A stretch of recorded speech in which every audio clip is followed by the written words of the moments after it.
Hi, I'm Morgan Crosby from Finn Chevrolet, and you're watching Cars and Crosby. And we're at Corvettes of Western Ontario's Crown Corvette Show. I love it. Spring's in the air. We've got Corvettes here, and we're going to learn some stuff today about what's been going on in the Corvette world, as well as seeing some cool Corvettes on today's episode, starting right now.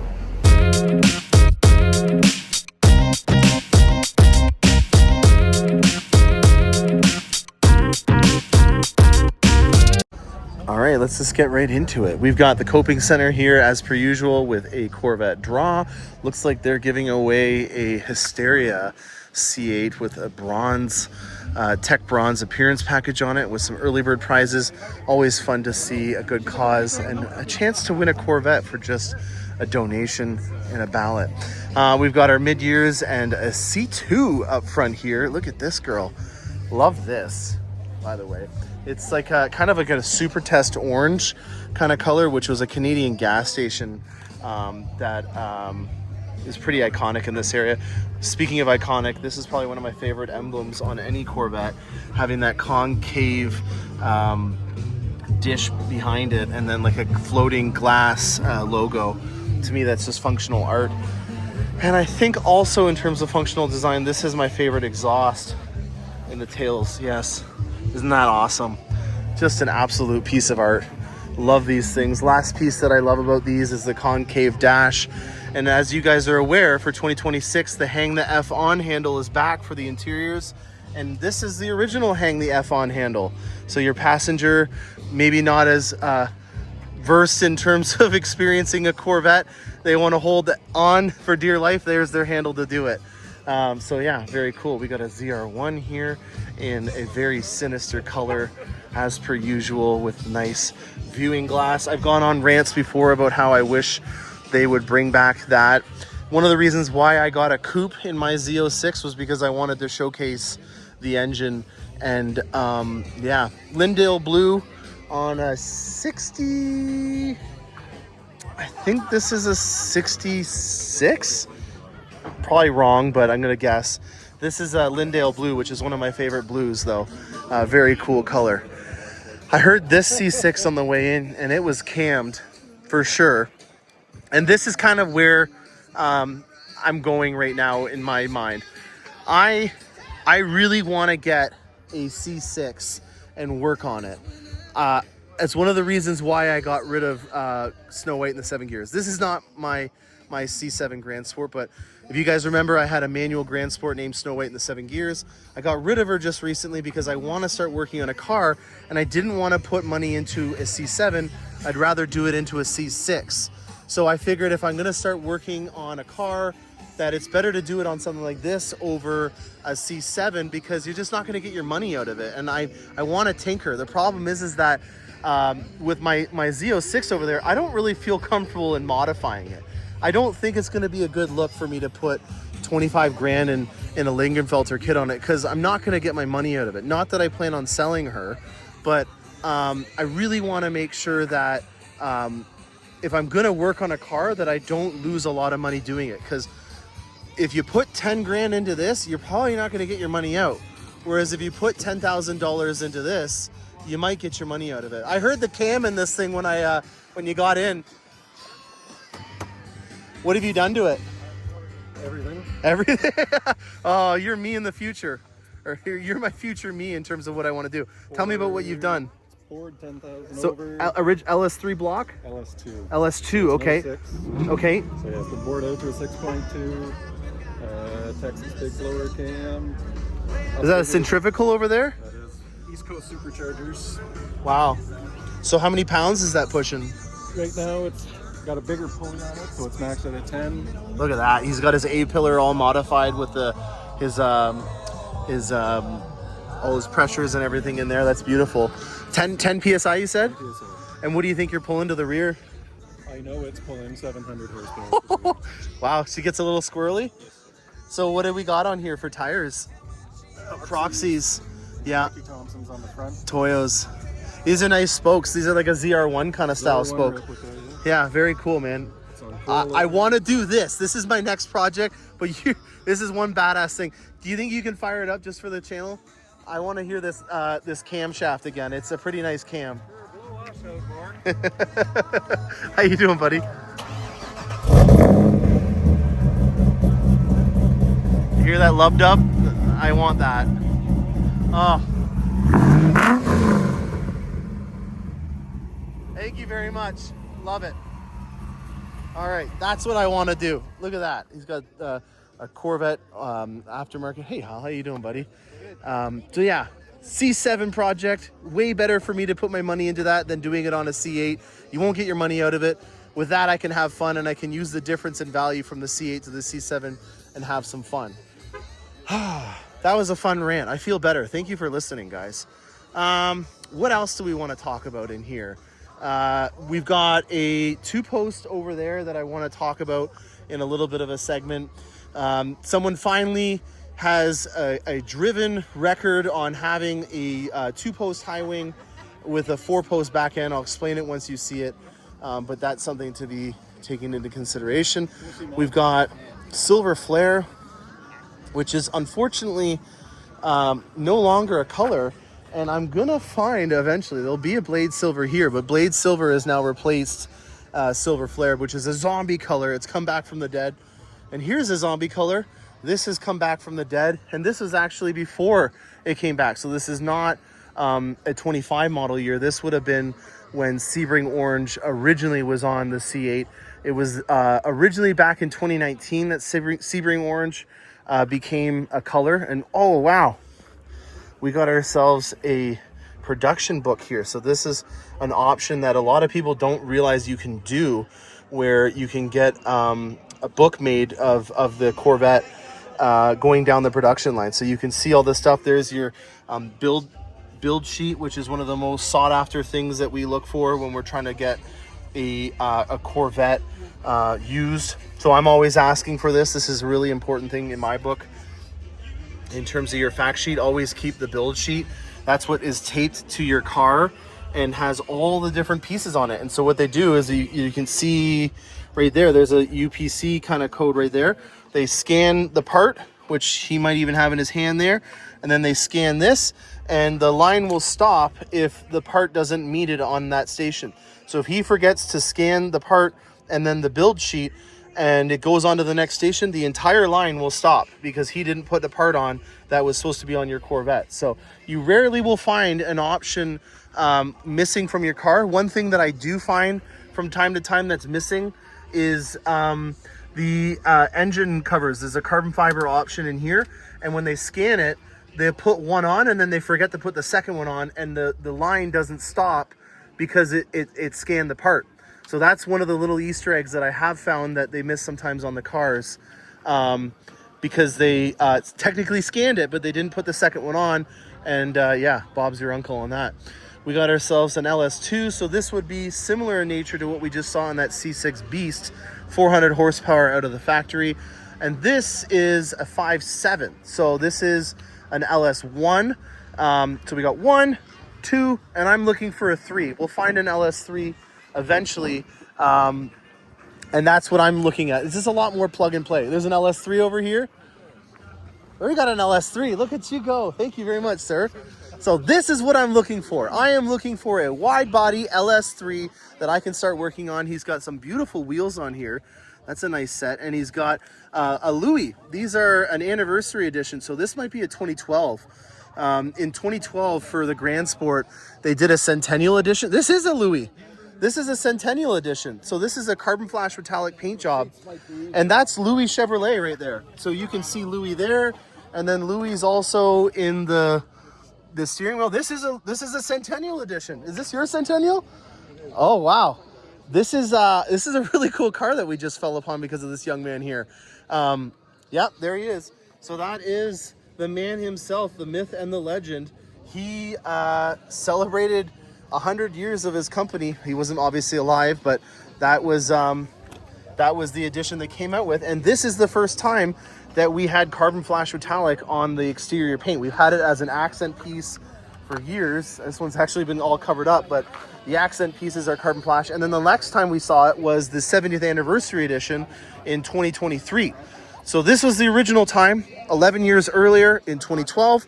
This is probably one of my favorite Corvette logos that you'll see. They're really rare because obviously it's a 1-year color or 1-year trim. But this is exactly what I'm looking for. And I'm going to pause this and ask the guy some questions. I think this is a good time to take a breather.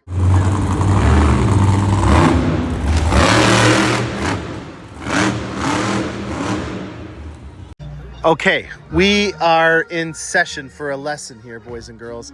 This is something that I've been looking to see, and I've seen them. It's just that I wanted to get a review from someone that's had it on for a while and that has actually used it. So what we're talking about here in particular is a 2-post on a 4-post. So this is a Stingray, which means that it has a 4-post system, which you'll see on this Z51 right here, where you have 1, 2, 3, 4. And you can either have that in a high wing or a Z51 format. And the reason why that's important to note is because on a 2-post system, you'd have to Bondo and fill those holes, let alone the fact that this was actually made for a wide body if it was an original GM part. So lots of things to unpack here, but let's focus on the basics here.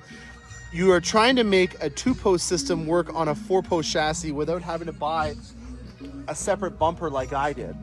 The other problem is that when you are driving with this, you're creating a huge amount of downforce, and you can't just mount it to the bumper or the rear fascia. It'll literally rip off, and you'll see in areas like this in particular where it will start to buckle and bow, and then you'll also start to see the paint start to rub off.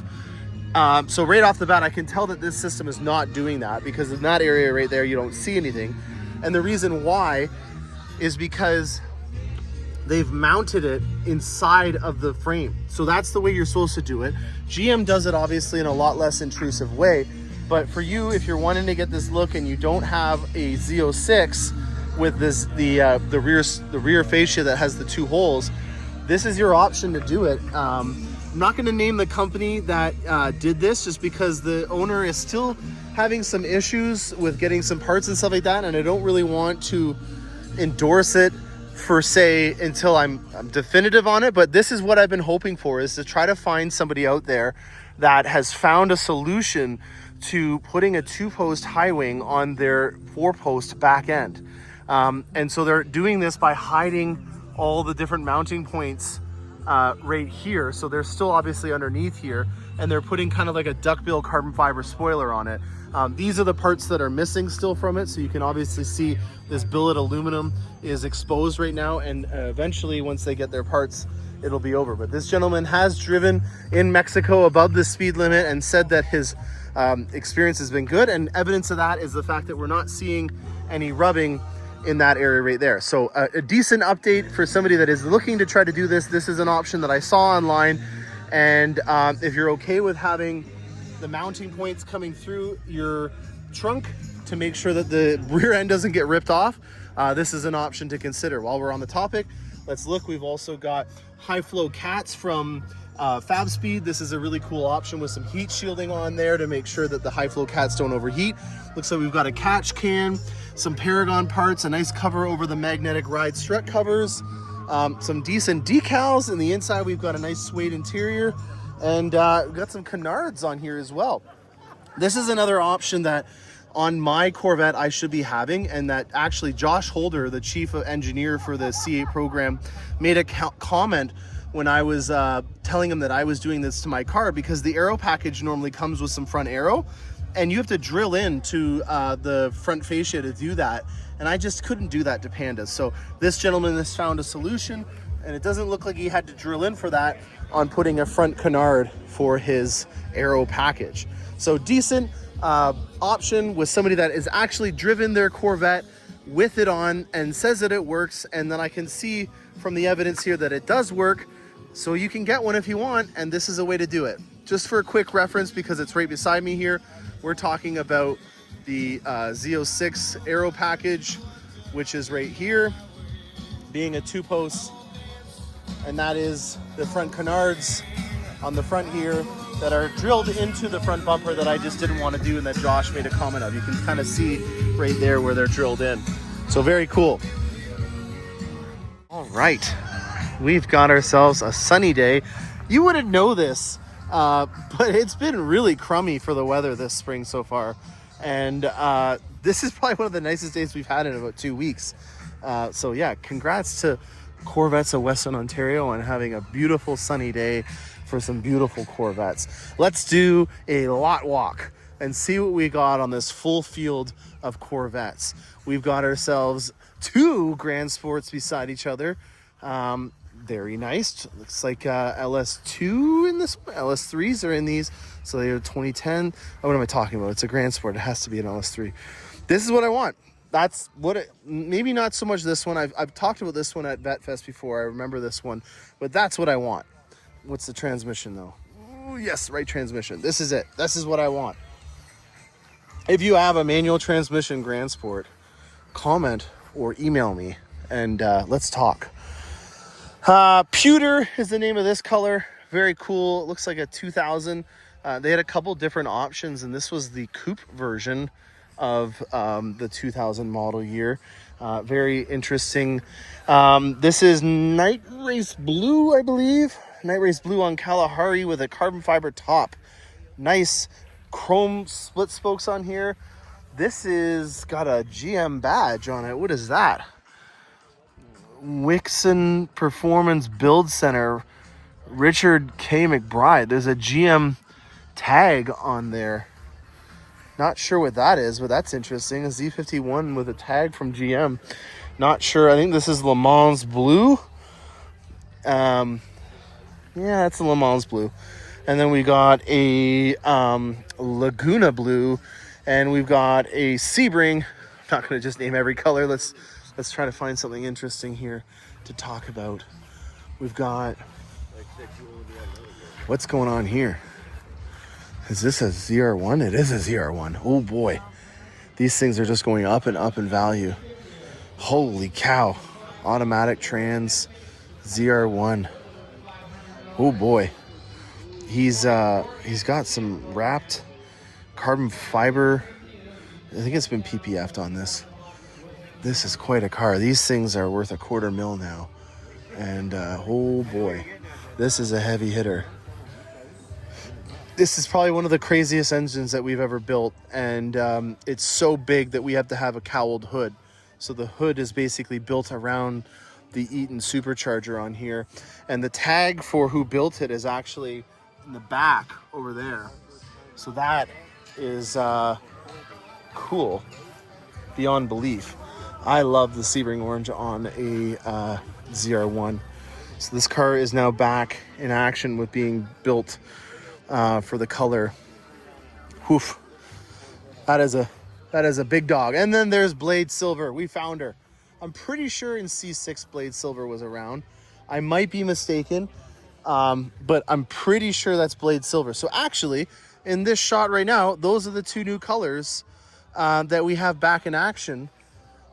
25 and then the 26 in Blade Silver. So yeah, got a nice C4 over here with the quad exhaust. Kalahari on Elkhart Lake Blue. Some nice Z06 wheels here. It's got the right transmission with a short throw on there. A little dusty LT4, very nicely done. What else? Let's see some fun, cool stuff. What do we got? Well, nice. I think this is a Jan Magnuson edition Grand Sport.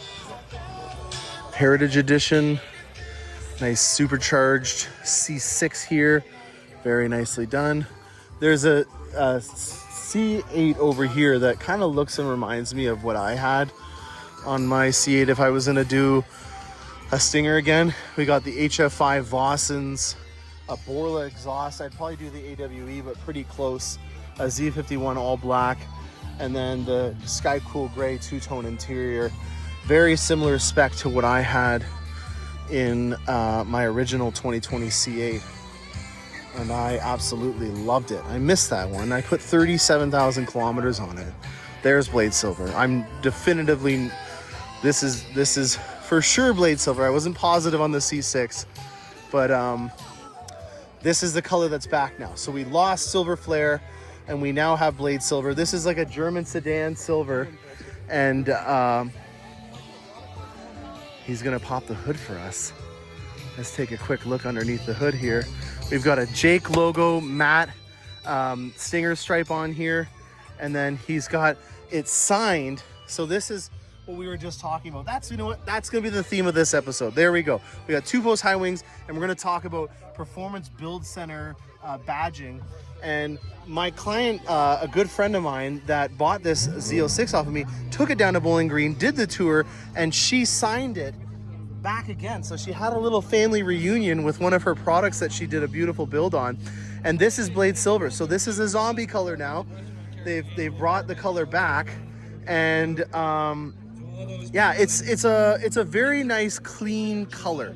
There's a lot of things that you can do with this in terms of chrome accents. So you can see down here the chrome and black accents do really well. So this has a very dark tint on it, and it also has a sun visor tint on it, and those are things that you can get away with quite easily on a blade silver Corvette. So this is the color, and we've got cool badging on it that was brought back from the build center, and that's the kind of stuff I love. I love those kinds of stories. It's really fun to be able to see all that. We got a Z06 pulling away, and some nice painting done to the underbody part of a hardtop convertible. So I don't know if this is a stick-on piece or if this has been painted, but that looks sharp. I really like that pinstriping on the back there, and then you can see that they've painted the LT2 engine cover, and then this is the American hydrocarbon viewing. This is actually one of the best hardtop setups that I've seen. This is car show ready. Look at that, guys and girls. So American hydrocarbon, this is a polycarbonate. We had Mi Belle Bleu, which was one of my favorite rapid blue builds that we did for a gentleman that lived up in Quebec. He drove down from Montreal to Bayfield, so about an 8-hour drive, and as soon as he got out, I felt the back area here, and it was more than okay. So this is something that I have seen and put my name on, that it is a very solid option to do above and beyond what GM offered. If you're not familiar, GM did have an engine appearance package, but it was just a little porthole basically that didn't showcase a lot. This to me just adds to the beauty of the paint and bringing some of this area that normally is that viewable in terms of its beauty, but this has done a really good job at dolling it up, and having the engine appearance package ×2 with this American hydrocarbon viewing thing, and then also the inserts on here. Is this your Corvette? Yeah. Very nice, man. Where did you get these? These are remarkable. I like that. AMT Customs. AMT Customs. And so then they took the color of the paint and matched it, and I like the pinstriping. This is probably the best setup that I've seen for a hardtop convertible. And I was just talking about how this is really done well at holding, not getting too hot. Not at all. Not at all. You can touch the underneath when it's on, completely fine, dry. Yeah. And then you got the two-tone Sky Cool, which obviously great minds think alike. That's definitely my favorite interior and what I have in my Z06. Very awesome build, man. I got to congratulate you on this in general. This is car show ready, and I think AMT Customs has done a good product. Good job, dude. Wow, I'm impressed. That was very cool. And then we got an old school C66 maybe, but he's got a rear end on there that's been beefed up for sure. You can tell right away from the stance. This thing looks like it's poised and ready to go. It's not going to be a loose suspension that will get you in trouble if you get going too fast. This thing looks like it is a bad boy. I'm not going to get too close over there because of the music and the copyright, but there's a Paragon exhaust on here. Very nicely done, veterans. We are at the Lambeth Legion, so it's nice to see that some veterans have come out. And then we got Zeus Bronze. Zeus Bronze is one of my favorite colors, and it's such a rare color. This is a 2-year color, and it didn't sell well at the beginning, but I really like Zeus Bronze. To me, it just is it's different, but in a good way. And I think with it being a low volume color, it's really going to hold its value well over some other ones. This is looking like it's a 2020 model year. It's hard to tell. Oh, it's a 21. Of course. So we've got the Stingray R appearance package with the Jake logo, stinger stripes. We've got a 3LT. We can tell right away because we got the yellow stitching. The yellow stitching actually might have been done after the fact, because I don't remember there being a yellow stitching option for Zeus Bronze, unless this is a color option override. But I think he's done it himself. That's pretty cool. Oh, they did the roof as well. Oh, wow. So you guys dyed the stitching yourself, or? No, we bought it like. Oh, wow. We're second owners. Yeah, very nice. And then we got the carbon fiber engine appearance package in here. Very nicely done. And a very rare color, Zeus Bronze. I love it. Very nicely done. Wow. What else do we got to talk about? I think I'm going to go take a look at some of the things over in the auction, and then we're going to sign off. A short and sweet episode. I hope you guys enjoyed this. Stay tuned for more awesome content. I'm here at my local show. The next time that I will be out in a boot is going to be at Bayfield Vet Fest. I apologize to all the Americans out there, but it is during July 4th weekend. But it is one of my favorite shows. And if you're watching this video and you're thinking about going to Vet Fest, come extra early and meet me at the Little Inn, because breakfast is on me. So if you're interested in meeting up with me in person and having some breakfast before the show, that's where I'll be on the Saturday. Hope you guys enjoy this. Stay tuned for more awesome content. I'm Mcrosbie, and happy motoring.